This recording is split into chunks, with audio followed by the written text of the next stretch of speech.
அது ஒரு அழகிய குளம், அமைதியும் அழகும் நிரம்பிய இடம்.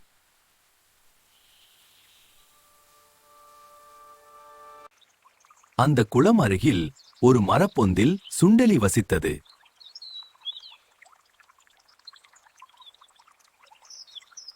குளத்தில் வாழ்ந்த தவளையுடன் அதற்கு அழகான நட்பு ஏற்பட்டது.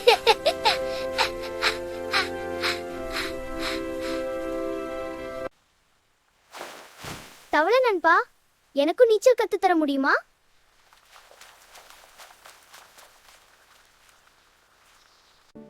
நாளை உனக்கு நீச்சல் நான் கத்துத் தருகிறேன். அடுத்த நாள் தவளை ஒரு தந்திரம் செய்தது.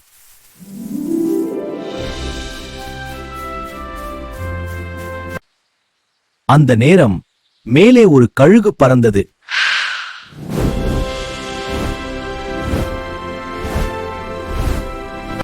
உயிர் பயத்தில் தவளை தண்ணீரில் பாய்ந்தது. நீரில் மூழ்கிய சுண்டெலி மூச்சு திணறியது.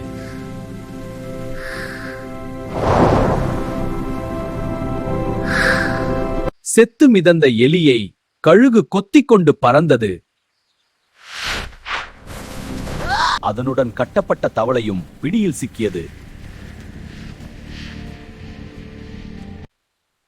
தீய தந்திரம் செய்தால் தீய விளைவுதான்.